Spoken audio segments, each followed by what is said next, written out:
Az elmúlt években a busahorgászat fejlődése elképesztő méretűvé vált, és tulajdonképpen manapság a social media felületek nagy része arról szól, így hételején, hogy hétvégén ki mennyi busát tudott éppen kifektetni a Dunaparti kövezésre, vagy kavicságyra, vagy a stégre, vagy valahova. Az ilyen ravatalok bemutatásával és ennek az élőlénynek az ilyen jellegű prezentálásával nagyon nem értek egyet.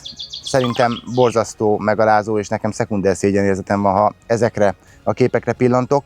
Azonban az mindenképpen örömteli, hogy ilyen sokan horgásznak már a planktonevőkre. A horgászatok technikája is átalakult, vagyis inkább leszelektálódott, ugyanis látom a vízpartokon, valamint az ilyen beszámolókban, hogy a legtöbben az úgymond nehézúszós, tablettás módszert kedvelik a legjobban.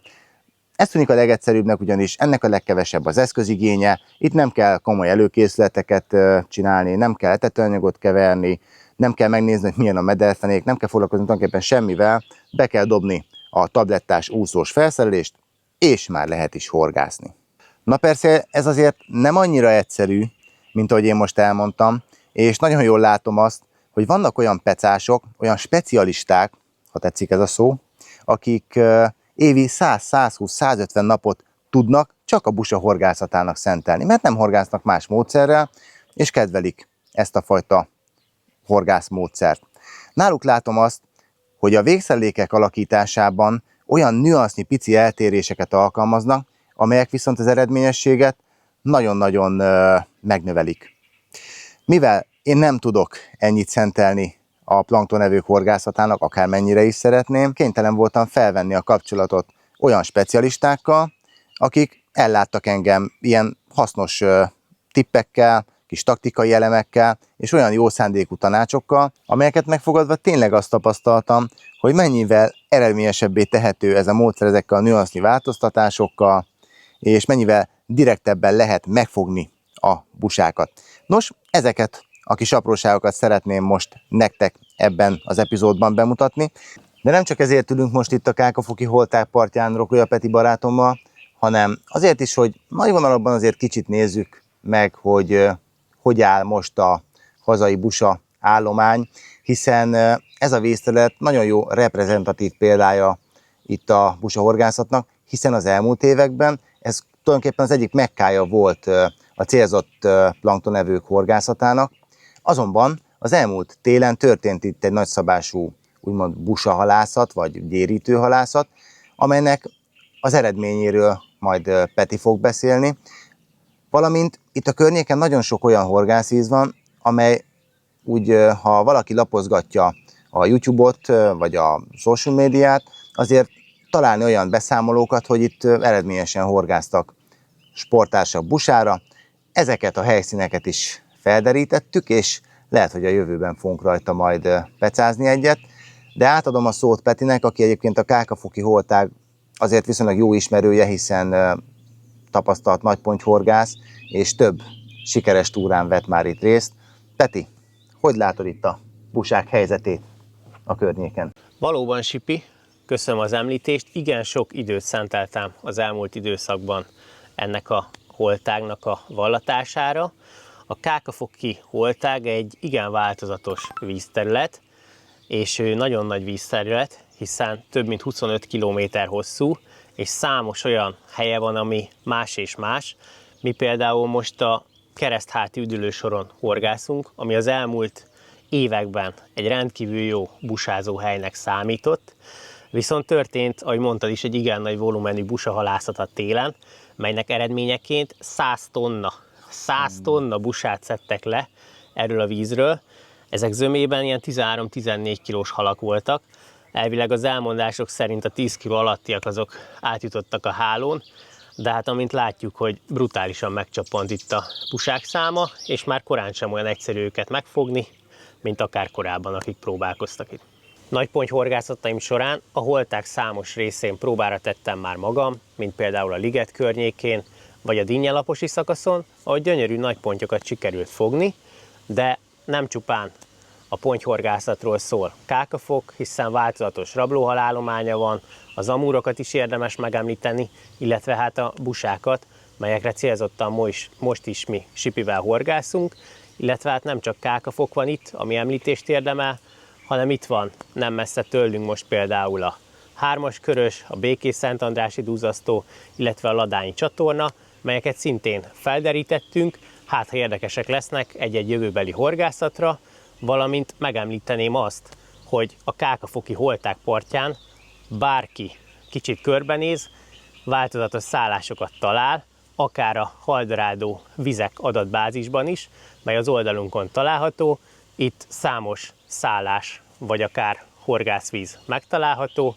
Mi például most a Kapitális Kuckóban horgászunk, ami egy tök jó kis kényelmes szállás, és úgy gondolom, hogy bárki számára elérhető. Itt található például a szállásunkkal szemben a Ladányi csatorna torkolata. Ez egy igen gyors folyású kis csatorna, mely a Hármas Körösbe rohan, a Békés-Szentandrási duzzasztó alatti részbe. Megnéztük ezt a helyet is, most jelen körülmények közepette, igen asszályos ez az időszak, a csatorna vízmélysége sem túl kedvező a busahorgászathoz, de egyébként a tavaszi időszakban nagyon szép zömében kistestű busákat szoktak itt fogni, illetve említést érdemel a Hármas Körös, a duzzasztó feletti rész, ahol egy mélyebb víz található, durván ilyen 5 méteres, ott pedig az elmondások szerint inkább az őszi időszakban fognak busákat. Valóban nagyon sok szép különleges helyet láttunk, és ugye én elsősorban állóvizeken vagy öblökben horgászom busára, és számomra megkökkentő volt ez a gyorsfolyású Ladányi csatorna, hogy lehet ebbe vajon busát fogni, de láttunk rá példát egyébként, keresgéltünk nyilván filmecskéket, amikor ott lettek forgatva, és fogtak rajta tényleg ilyen pici busákat, úgyhogy annak is biztos megvan a megoldása, lehet, hogy a későbbiekben majd egyszer rárepülünk és megnézzük. Valamint ez a Hármaskörösi rész, ahol tennap jártunk, meg kirándultunk, meg megnéztük a vizet, hát egy roppant nagy vízterület, tényleg jó mélységekkel itt a duzzasztó fölött, tényleg bármekkora halat lehet fogni. És hát ugye busák terén a sikeres horgász az elsősorban attól függ, hogy a technika rendben van-e, de most induljunk ki abból, hogy rendben van, de a másik feltétlennek, hogy legyen ott hal. Így van. Tehát ez azért kell hozzá, és itt látjuk most már be vannak dobva jó néhány órája a busás botjaink, és egyre nem volt aktivitás. Sőt, ami aggasztó, hogy nem látunk busafordulást, meg semmiféle ilyen jeleket, úgyhogy mondhatjuk azt, hogy ez a gyérítő halászat, ez sikeres volt, de egész egyszerűen lehet, ezen a 25 km-es szakaszon most máshol vannak ezek a planktonevők, de szerencsére, vagy nem szerencsére, attól függ, hogy milyen nézőpontból vizsgáljuk a dolgokat, máshol is lehet jókat busázni, ugye én Budapesten élek, és ott a környéken is vannak olyan vízterületek, ahol ezzel a technikával, illetve a későbbiekben bemutatott apró kis nüanszi változtatásokkal nagyon szép busákat lehet horogra csalni.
A beköszönésben említést tettem arról, hogy sokszor nem túlságosan méltó módon vannak bemutatva a busák, és most Peti, téged kérdeznének arról, hogy mi erről a véleményed jön, és te, mint nagypontyhorgász, azt látom, hogy minden egyes hallal, legyen az ponty, amúr, felpillantók, teljesen mindegy, mit fogsz, mindennel tisztességesen és szépen bánsz, és a halakkal való kultúrált bánásmód, úgy gondolom, hogy nektek már egy olyan életforma. Egy életforma, igen, pontosan ahogy mondod. Ez már Ez egy életérzés, ez a nagyponyhorgászat, amit én is képviselek ugye évtizedek óta igen, már lassan. igen. És valóban a kíméletes bánásmód alapvető. Úgy gondolom, hogy busáról is lehet szép fényképeket készíteni, akár ponybölcső felett. Ezt már ugye közösen is megtapasztaltuk, hiszen tavaly a Holdmaroson egy gyönyörű nagytestű busát fogtunk, de tök mindegy, hogy nagytestű vagy kistestű.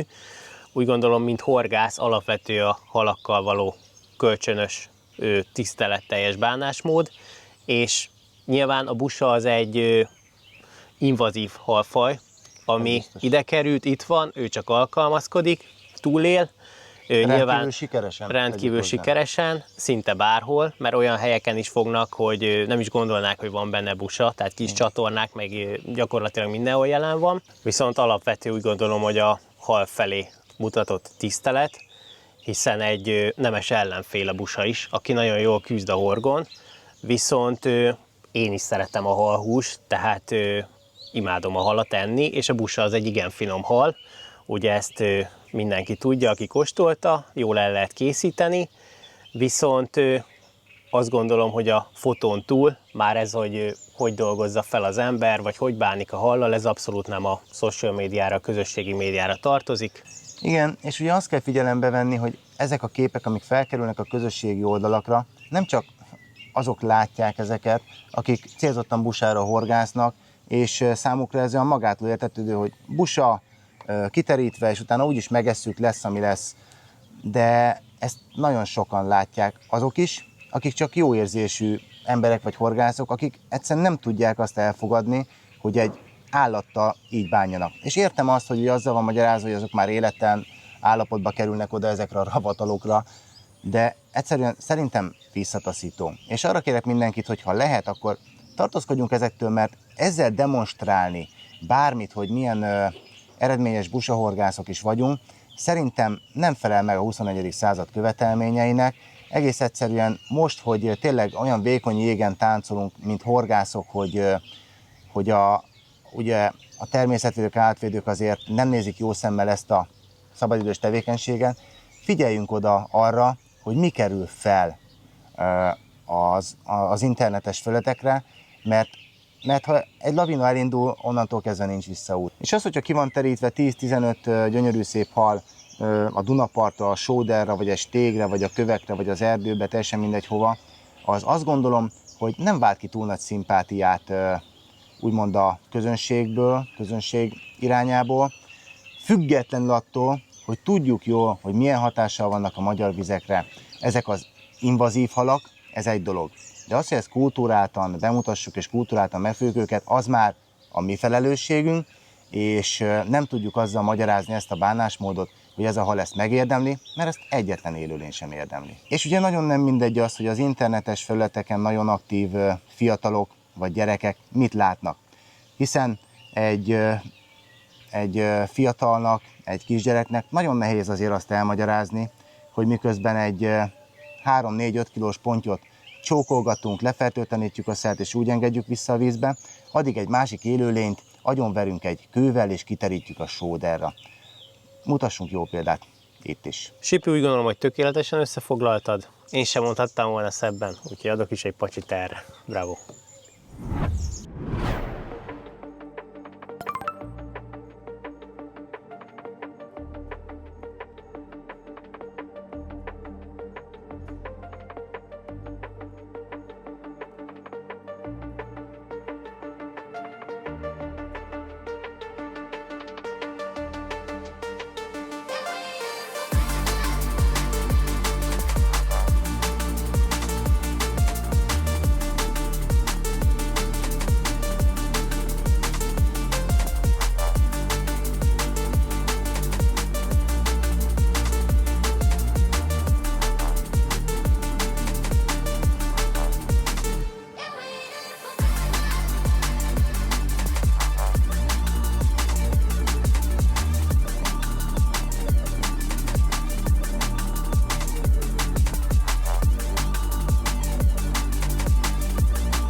Nagyjából negyed órája látszik, hogy valami el fogja vinni ezt az úszót, mert ott tólálkodott körülötte, és voltak ilyen bele-bele piszkálások, és megérkezett a kapás is. Akkorákat rúg, mintha elmenne, de csak nem. A helyszín az Pilismaróti-öböl, kedvenc busázó helyszínem, gyönyörű, szép, csodálatos vidék, szép tiszta vízzel, észre lehet venni, hogyha van itt benn busa, már pedig most van, mert kicsit emelkedett a Duna szintje. Az meg elfordul az akadó felé. Hát ilyet, milyen hal ez? Elfordult oda a bedőlt fa irányába, és nem tudok rámenni. Jaj, gyere át rajta, légy szíves. Oké, szóval Pilismaróti-öböl nagyon szép hely, és fantasztikus halállománya van, közte busa is nyilván. Egyetlen nehézséget azt szokott itt okozni, hogyha ránéztek a vízre, hatalmas vízfelszín, ami enyhe szél hatására is úgy be tud indulni, hogy egyszerűen képtelenség stabilizálni az úszót és a víz közti cuccot. Itt mondjuk megoldható itt az uszályok környékén, de itt is nehézkes azért. Varázslat. Ez elég jó megy ez a hal. Nem tudom, mit akasztottam, de jó. Mondjuk valószínűleg busa. Természetesen magára tekerte a cuccost, de ez előfordul itt. Nem jött olyan nagyon mélyen, ez volt a legsekélyebbre állítva. Szebbik bővaló. Ez az! Meg vagyunk. Meg vagyunk. Aj, de szép. Azt! Jézus! Ide akadt neki felső szájperembe. Egész könnyen megúsztuk ezt a horogszabadítást. Nézzétek ezt a pofát, ő az egészet be akarta kapni, az egész tablettán, és ha még jobban belenéztek, akkor látjátok ott belőle azt a szűrőszervet, amivel tisztítja a vizeket a planktontól. Oda nézzetek, mennyi redő, mennyi szűrőberendezés. Legyen alap a busahorgászatnál is az, hogy méltóképpen bánunk a hallal, legyen egy jó bölcső alatta, és olyan haltartóba tegyük, amiben nem szenved. Nyilván nem élvezi, de legalább ne szenvedjön. Gyönyörű szép hal egyébként, én nagyon szeretem. Nem egy fotogén alkat, azt mondják rá, hogy csúnya hal, meg ilyenek, de megvan neki is a szépsége. Óriási túlélő, rendkívül jól alkalmazkodik. Természetesen a busát el kell tenni, vissza nem szabad engedni a vízbe. Ehhez célszerű ilyen hosszú haltartót választani, nevezett varsaszákot. Ebbe el lesz, amíg meg nem adom neki a végtisztességet.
Feltámadt végre a szél,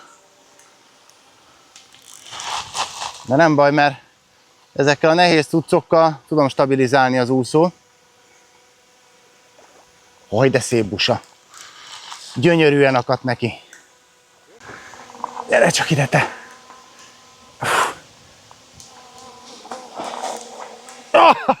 Mekkora busa! Hát ezt nem hiszem el, hát ez nagyobb, mint az előző. Azt! Nem kellett sokat várni az újabbra. Ugyanoda visszadobtam az úszót, mint az előbb jött, és elvitte kb. 15 perc alatt. Ilyen gyors busakapásom még soha nem volt. Hát ő most gyors volt. Mehet a másik mellé.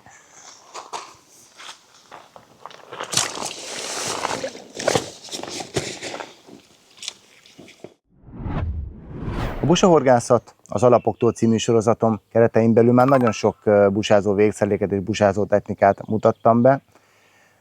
Úgy, mint az itt mellettem látható úszós tablettás vagy úszós etetanyagos változatot is. Ennek a végszerléknek ugye az alapja, ami palettánkon is megtalálható, nagy teherbírású úszó és egy busafa horgokkal ellátva, valamint egy tartó, amin vagy a tabletta, vagy az etetőanyag gombóc van. Kereskedelmi forgalomban nálunk ezt úgy lehet megtalálni, hogy busázó, úszó startset. Ez kétféle változatban van szimpla és dupla változatban. Ugye a szimpla az egy etetőanyag gombóc vagy egy tabletta felkínálását teszi lehetővé, míg a dupla esély az ugye egy etetőanyag gombóc és egy tabletta, vagy 2 tabletta bevetésére alkalmas. Ez egy alap végszerelék, amelyen számos változtatást lehet eszközölni ahhoz, hogy még eredményesebbé váljon.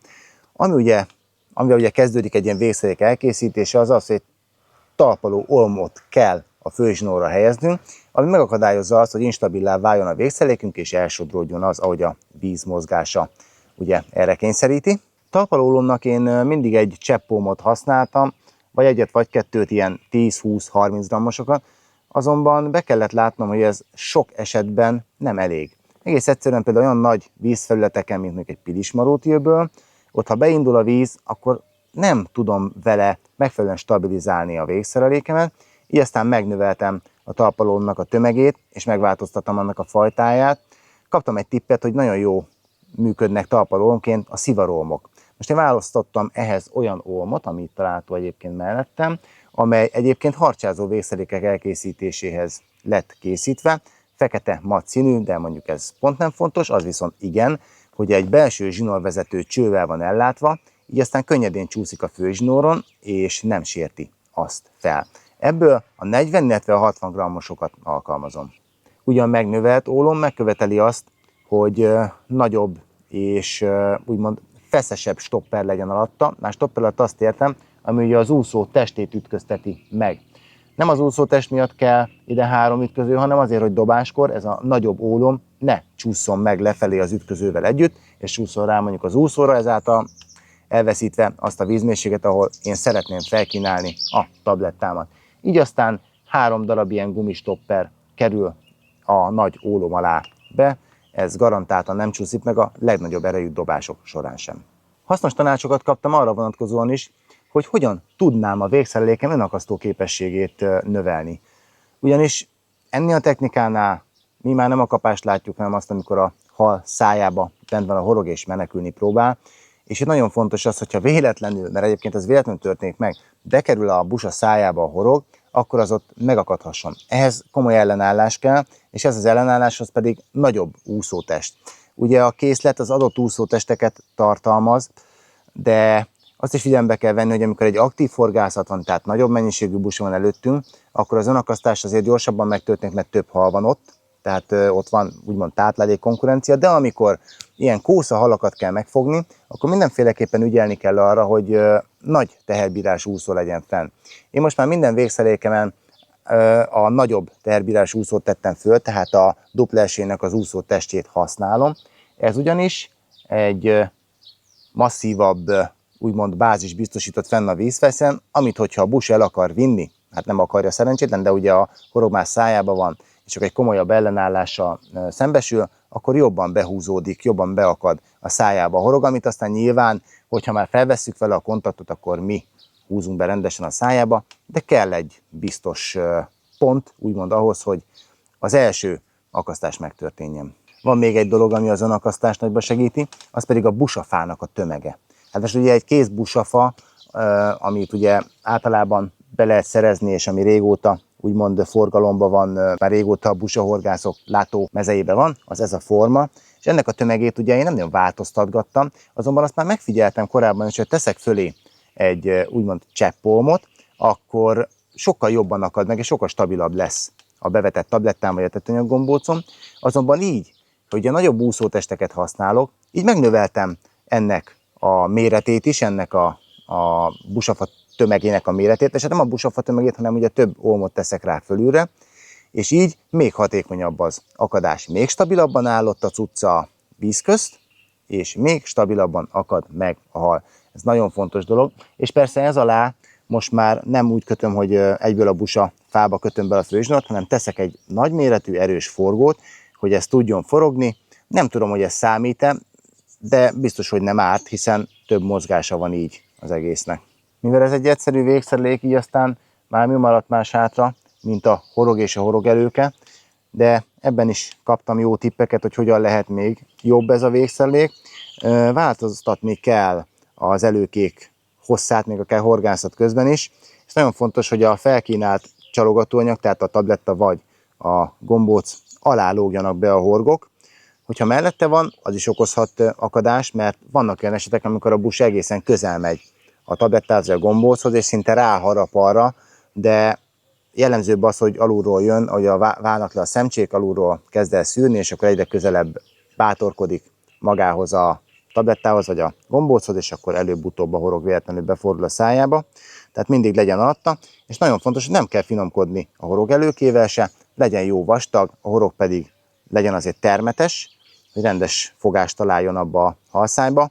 Itt a finomítás a busahorgászatnál horog terén sem szokott eredményt okozni, vagy sőt, azt mondom, hogy inkább az eredményesebb, hogyha minél durvább a cucc. Furcsa ezt kimondanom, nekem finomszelékes horgásznak, de itt a durvítás szokott általában eredményt hozni.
A csalizás során, vagyis a tabletta felhelyezésénél is lehet úgymond módosításokat végezni. Ugye korábbiakban én már bemutattam ezt, hogyan lehet gubancmentessé tenni a végszereléket, egy ilyen extrudált kukoricával tulajdonképpen, amiben beleszúrva a horgokat, tudjuk dobás közben az előkéket úgymond fixálni, és akkor nem tekerednek vissza. És vízbe érkezéskor ez ugye szétesik, és jó pozíciót vesznek fel a horgok.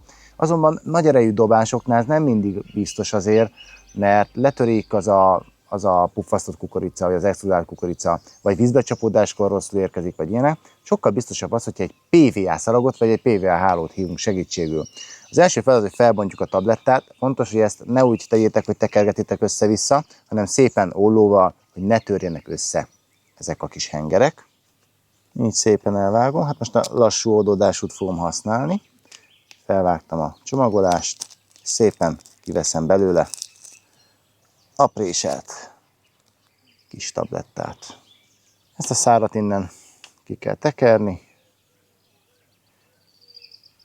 A tablettát erre ráhúzni. Ez ugye már be lett mutatva, tehát ez nem egy bonyolult dolog. Majd visszatekerni a busafába ezt a szárat. A neheze majd ezután jön, ugyanis ha ezt dobáskor nem rögzítenénk az előkéket, akkor azok feltekerednének a főzsinórra, vagy valahova, és akkor rossz pozíciót venne fel az egész cucc. Tehát van ez így, és ilyenkor kell segítségül hívni, vagy a PVA hálót. Én olyat használok, ami ilyen nagyon vékony kis begek elkészítésére való. Ez full stabilitást ad, tehát ez biztos, hogy nagyon fixen odafogja, ez jó erős. Vagy az egyszerűbb megoldás az PVA szalag. Hát ez ilyen vékonyka, ez kicsit gyengébb, de a célnak ez is megfelelő, kell leszakítani egy darabot. Így.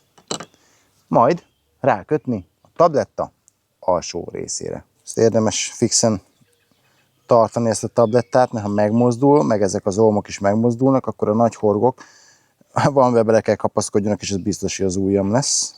Így.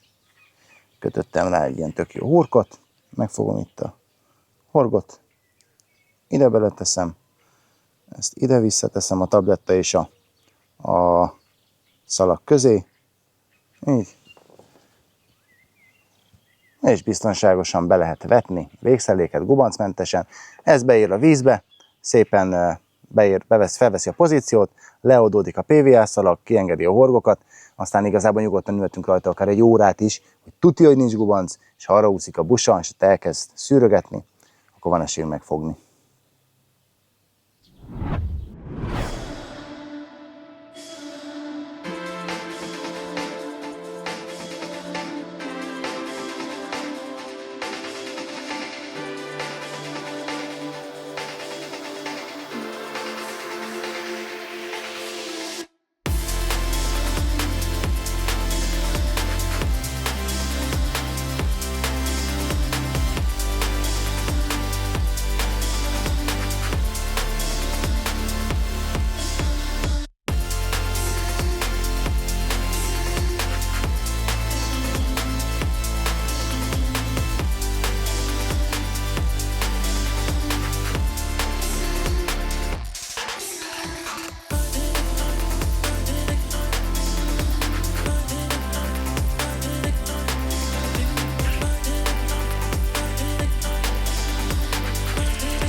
A busahorgászat az a megfelelően összeállított végszereléken, felszerelésen és megfelelő csalogatóanyagokon kívül szükség van egy nagy adag türelemre, és persze szerencsére is. Higgyétek el, hogy mi is nagyon sokszor járunk úgy, hogy egy-egy horgászaton nem jutunk el még kapásig se, de igazából ez a realitás.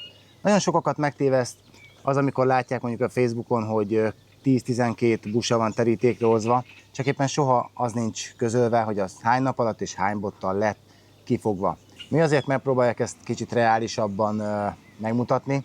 Van olyan, hogy eljutunk egy nap 5-6-8-10 busa kapásig, hiszen ott van a hal, és ugyan feltétele ennek a megfogásának, hogy legyen ott nagy számban. Illetve az is előfordul, hogy nincs ott, és nem fogunk egy darabot se. Ez előfordul, de ettől izgalmas az a módszer, mert reggel még egész egyszerűen nem tudja az ember, hogy jó peca lesz, rossz peca lesz, izgalmas lesz, vagy kevésbé lesz izgalmas. Az menet közben derül ki. Mi minden esetre bemutatjuk az értékes tapasztalatokat, illetve a hasznos praktikákat nektek, melyek, hogyha ideálisak és optimálisak a körülmények, a busák ott vannak, akár megfoghatjátok álmaitok halát vele. Mi is folytatjuk a busás kalandokat, úgyhogy ha tetszett ez a videó, akkor megtiszteltek, hogyha dobtok rá egy lájkot, és ne felejtsetek el feliratkozni. Találkozunk legközelebb. Sziasztok! Sziasztok!